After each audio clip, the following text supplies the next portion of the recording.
Hello दोस्तों, मैं फिर से आ चुका हूँ एवोल्यूशन फोरम में 3 के एक और नई एपिसोड के साथ। इस एपिसोड की शुरुआत में हम लोग देख पाते हैं टाइटन क्लैन का मेंबर कहने लगा हम लोग गेट एम्पायर को और ज्यादा स्टार रीजन को दृष्टिकोण नहीं दे सकते। और अगले सीन में वो लोग गेट एम्पायर की तरफ जाते हुए कहने लगा आप चलो। और फिर हमें आर्ट का सीन दिखाई देता है जहाँ पर वो वॉयद के आसमान उतार देखते हुए कहने लगा ये बहुत ज्यादा स्ट्रेंज है, मैं अपनी मास्टर की प्रेजेंस को और महसूस नहीं कर पा रहा हूँ। जो सुनने के बाद पांडा कहने लगा वो शायद मर चुका होगा। ये सुनने के बाद वो वॉयद के गुस्से में कहने लगा अपनी बकवास बंद करो, मेरे मास्टर पूरे के पूरे वॉयद का एम्परर है। और फिर अगले सीन में हम लोग देख पाते उनके ऊपर से बहुत सारे पेस्ट से बाहर निकलने लगा। इन्हें देखने के बाद वो भय को कहने लगा ये क्या है, जिसकी रिप्लाई में लिटिल पांडा कहने लगा ये इंसानों का वारशिप है जो अब साधारण से ग्रह को जा रहा है। इसमें बहुत सारे स्टेरेज बीस्ट है इस प्लेनेट के।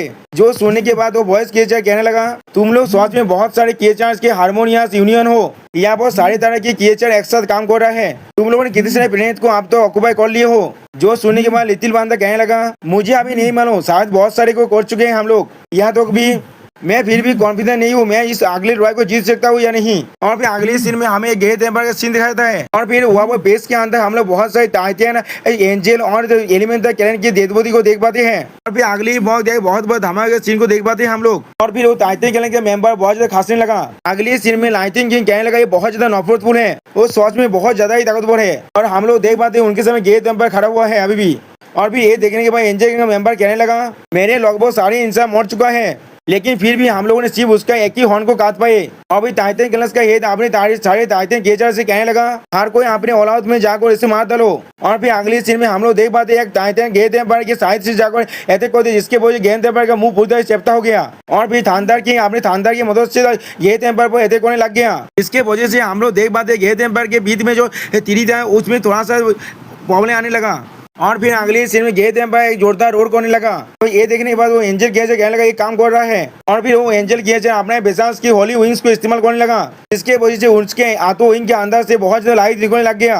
और फिर वो उसी लाइट से एक फोनिक्स को बनाते हुए कहने लगा ये मेरी जिंदगी का वो सब्सटेंस है जो मेरे लाइफ को बांध करके बना है। और फिर अगले स्टोरी में हम लोग देख पाते हैं वो फोनिक्स जाकर गेट एम्पायर स्वर में जाकर टकरा गया, जिसके वजह से गेट एम्पायर का स्वर पूरी तरह से टूटने लगा। और फिर हम लोग देख पाते गेट एम्पायर के पूरे बॉडी के अंदर हम क्रैक पड़ रहे हैं। और फिर अगले सीन में लाइटिंग की अपना बेसास थांडर मीटियोर को इस्तेमाल करने लगा गेट एम्पायर पर। और फिर हम लोग देख पाते लाइटिंग की उस अटैक को गेट एम्पायर के 3 आई पर कर दिया है, इसके वजह से गेट एम्पायर अपने संतुलन बिना रख पाए नीचे गिर चुका है। ये देखने के बाद टाइटन क्लैन का मेंबर कहने लगा वो आप गिर चुका है इसीलिए अपने फुल पावर के साथ अटैक करो। फिर अगले सीन में हम लोग देख पाते बहुत से टाइटन के मेंबर उस पर अपना भीम से अटैक करने लग गया। और फिर अगले सीन में हम लोग देख पाते बहुत से एंजल क्रिएचर भी उस पर अटैक हो रहा है, जिसकी वजह से अगली बॉल वहाँ पर बहुत धमाका हो गया।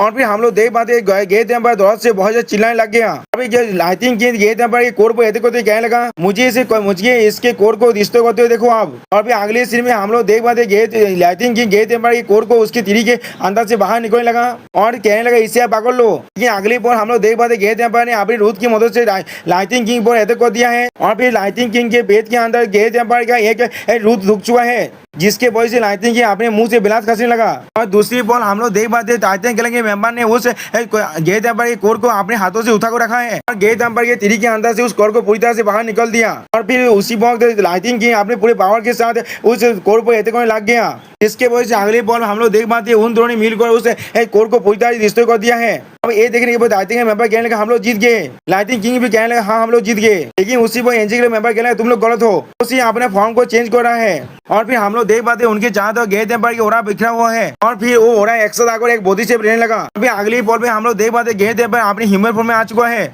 सच में दोस्तों ये देखने में बहुत ज्यादा डिवाइन ट्री की तरह ही है। इस फॉर्म को देखने के बाद एंजल किया अपने मन में कहने लगा उसका शरीर बहुत ज्यादा छोटा हो चुका है, लेकिन फिर भी मैं उसका कोई भी बीच और पावर को फील नहीं कर पा रहा हूँ। और दोस्तों यहाँ पर इस वीडियो का अंत होता है। प्लीज सब्सक्राइब माय चैनल और like and share this video. Okay bye bye, sayonara.